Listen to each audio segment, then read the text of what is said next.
Город, который манит. It's your first time here in New York? Yes. И где сбываются мечты. Вообще-то я сюда учиться прилетел. Дал ушул кыргыздар тарткан салам Нью-Йорк тасмасынын карманынын тагдырына суктанып, эптеп эле океандан ашып алсам деген жарандар арбын. Айрыкча акыркы күндөрү чет өлкөгө сапар тарткан кыргызстандыктардын саны өсүп жатканы байкалууда. Анын үстүнө Америка менен Кыргызстандын ымаласы калууна келди. Эми Америка деген бейишта. Америка кыргызстандыктар үчүн кайрадан эшигин ачты. Дегеним 2020-жылы АКШнын экс-президенти Дональд Трамп иммигранттарга каршы киргизген чектөөлөрдү жаңы президент Джо Байден 2021-жылы дароо жоюп салды. Андыктан биз бүгүн Америкага жер которуп, отурукташып калуу тууралуу маалымат менен бөлүшөбүз. Кыскасы сиздер менен мен Наргиза Асиякова. Салам. Американын президенти Джо Байден тактыга отурар замат АКШга биротоло көчүп кеткиси келгендердин төбөсүн көккө жеткирди. Иммиграциялык визага жана грин картага болгон чектөөлөрдү алып салды. Эске салсак, туура 1 жыл мурун экс-президент Дональд Трамп Кыргызстанды жана бир катар мамлекеттерди кара тизмеге киргизип, визанын 2 түрүнө чектөө коюп салган. Тагыраагы Америкага биздин өлкөдөн болгону студенттер, туристтер, спортсмендер жана бизнесмендер гана чыга алышмак.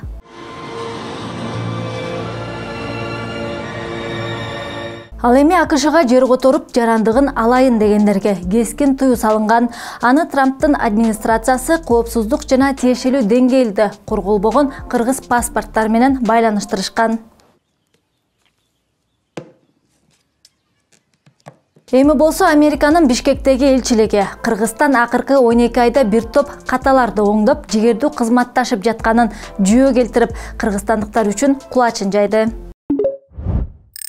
Биометрикалык идентификациялык чиптер менен камсыздалган Кыргызстандын электрондук паспорттары иштелип чыгып, даярдык соңуна чыгып калды. Бул паспорттар кыргыз жарандары үчүн коопсуз жана ыңгайлуу саякаттоону камсыздай алат. Мындан сырткары кыргыз өкмөтү Интерпол менен кызматташуусун илгерилетти.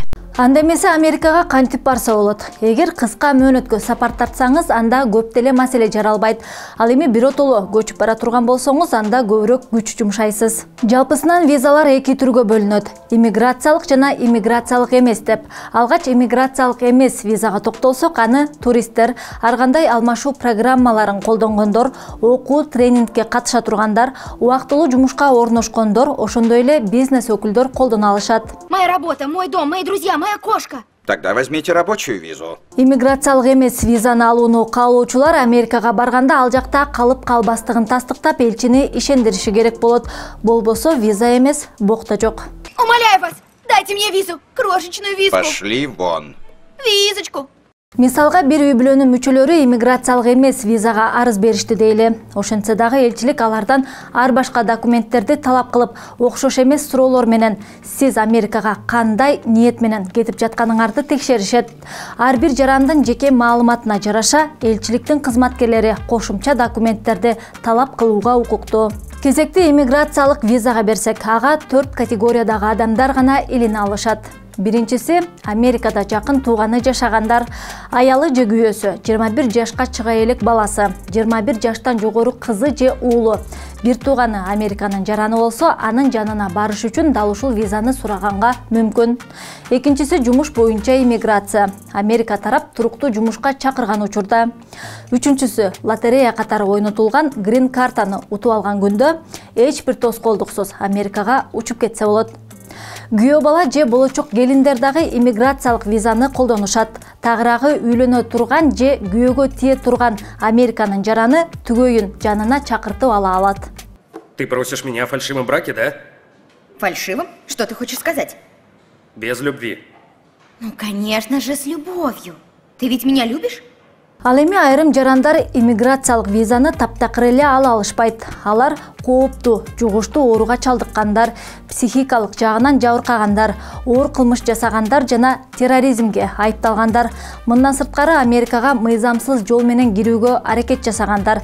Америка Кошмо Штатына эптеп жетип алып, чектелген мөөнөттөн ашык жүргөндөр Америкага көчүп кетем деп кыялданбай эле койсо болот. Мадемуазель, пойдемте со мной. Слава богу. Вас переводят в СИЗО. Что это такое? Оттуда депортируют нелегальных иммигрантов. Мындан сырткары документтерди элчилик талап кылгандай. Тыккан камдай албагандар адатта куржалак калышат.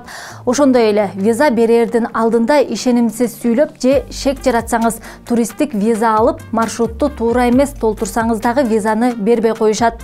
Мадемуазель, я сожалею, но депортированным визы не выдают, увы.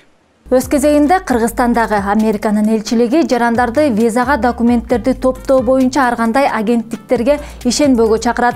Айтымдарында алардын эч кандай күчү жок жана элчиликтин чечимине таасир бере алышпайт. Болгону бир талап, керектүү документтерди кылдаттык менен толтуруп суроолорго калп кошпой жооп берүү. Эгер сурамжылоо маалында кыргызстандык жеке маалыматтарды берүүдө жаңылып калса, сапарынын анык максаты тууралуу так айта албаса, виза берилбей калышы толук ыктымал. Концерттер канча башталат? 10 Бирок айрымдар Америка десе эле жомоктогудай жашоону элестетишет. Иш жүзүндө абал андай эмес. Жигердүү иштеп, жетиштүү акча таппасаң, көчүдө каласың. Америкада айлык маяналар жогору болгону менен жашоосу ошончолук кымбат. Когда платить будешь? Месяц прошел. Знаю, Гоша, у меня только 50 сейчас. Вечером не принесешь деньги, идешь на улицу. Жер которуп АКШга биротоло көчүп баргандар тамак аш, турак жай, транспорт кымбат экенин какшап эле жүрүшөт. Financial Samurai деп аталган Америкадагы ресурс Америка Кошмо Штатына жаңы көчүп келгендер үчүн жашоо канча турарын эсептеп чыгышкан.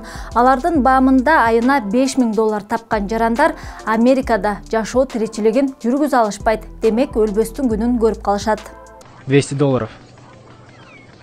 И 2 кукси. Орто деңгээлде элден чыкпай жашаш үчүн 2 баласы бар үй бүлө үчүн айына бери дегенде эле $30,000, жылына $350,000 керектелет. Мунун ичине ар кандай салыктар жана түрдүү камсыздандыруулар дагы кирет. Азыркы экономикалык каатчылыкты эске алганда сандар тынымсыз өсүп жатат. Андыктан бул жагдайды дагы эске алуу кажет.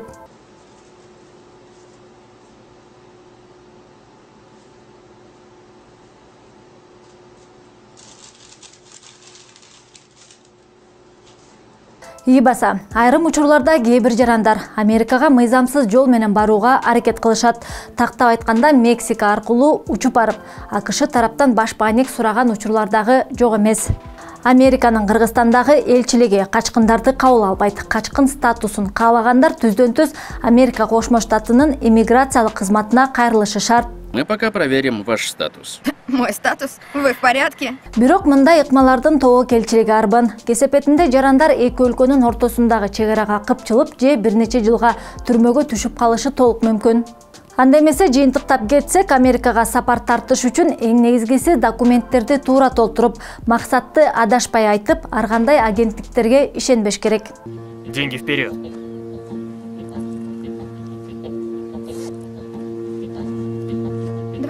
Как говорили. Эй, вы чего творите? Отдайте сейчас же, это мои деньги! А теперь ваши. Жашоо арзан эмес, андыктан жакшы маянасы менен жумуш тапканга көзү жетиш керек. Иммиграциялык эмес виза алганда көрсөтүлгөн мөөнөттөн ашык жүрүп алуу келечекте кедергисин тийгизет. Ал эми иммиграциялык виза алуу үчүн туруктуу жумушуң, Америка Кошмо Штатынын жарандыгын алган жубайың же түгөйүң болушу абзел. Алар жок болсо, анда грин картадан ийгилик издеп көрсөңөр болот. Я выиграл в лотерею! Это здорово! Эй, босс! Я выиграл в лотерею! Канткен күндө дагы ар бир жаран каалаган өлкөсүндө жашоого мүмкүнчүлүктөр түзүлөт деген үмүттөбүз. Сиздер менен мен Наргиз Асекова болдум. Кыскасы биздин каналга катталып, лайк басып, комментарий жазып, кызыктуу маалыматтардан артта калбаңыз. Көрүшкөнчө.